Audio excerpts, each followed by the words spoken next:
Hi guys mga kasepoy, Sir Chef is back for another food trip adventure. So ngayon ay magmi-mini food review tayo.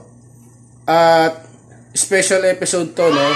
At dahil dumating na ang aking tita from US. So welcome back sa Pinas, Tita Star. At salamat sa pasalubong mo.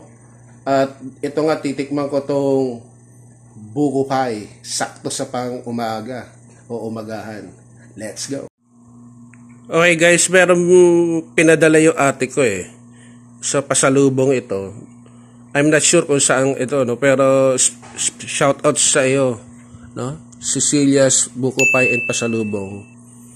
And hopefully in the future, God willing, makapunta ako sa physical store nyo at tikman yung iba pa nyo mga pasalubong o pagkain.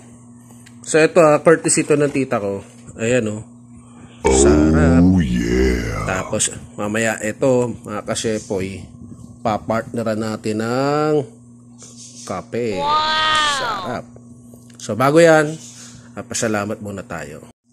Okay guys, so bago tayo bumogchi, magpasalamat muli tayo. Panginoon namin Diyos, sa pangalan na iyong anak, maraming salamat pong muli sa pagkain ito. At sa pangalan iyong anak, salamat. Amen.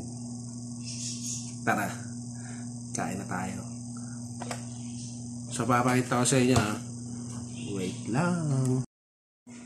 Okay mga kasepoy, pasensya na kayo at binoise over ko kasi yung mini electric pan ay nasapawan yung mic dito sa phone at maingay. So dito pinakikita ko yung buko, no, na bigay ng tita ko at hihiwain ko na.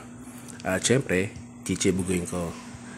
So ayan, muntikan pa ako magka bloopers dyan, no? At hindi ko makukuha ng buo, kaya kukuha ako ng ano dyan ng platito tsaka tinidora yan, no? Nabitak, no?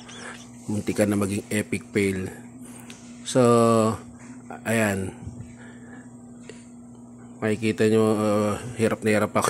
Hindi ko makuha ng view. Ayun, no? Nakachambahan ko din. Ayan, no? Sarap, solid yan. So ayan, ano, papakita pa yung ayan na, nakalagay ko sa platito. So ayan, kakain na tayo para sigurado. Yeah. So guys, ito na, okay, purong ano, puro talagang buko. So paano ba to? Wait lang, kukuha tayo ng tinido para di masira. Wait lang. So guys, ito na, after the struggles. Okay, ito, first bite. Ang lambot. Okay siya, chunky. Ito, para di mahulog. First bite. Chop. Chop to.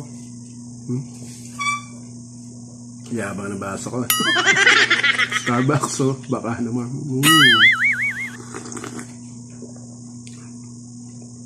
Nice, no?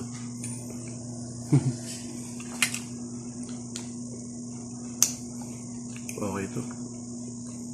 Sakto to yung kung talaga nasa Tagaytay ka, no? Tapos overview doon sa maraming mga puno, no? Doon sa scenery sa Tagaytay. Sarap.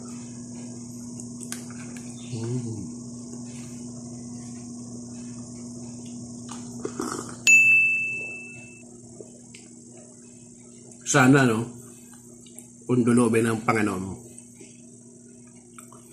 mag-road trip, food trip sa ibang lugar.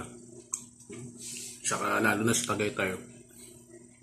Sana, para kain tayo doon ng masasarap na pagkain. No? So, bago ko ubusin to mga kasepoy, please, subscribe, like, comment, and please watch all my videos. And higit sa lahat, hit the notification bell to all para absuhan kayo ng YouTube pag meron akong bagong video. So ulit, Tito Sar, welcome back to Pilipinas. Magluluto tayo. Titingnan mga lutuin ko. Sa awa ng Diyos. Peace.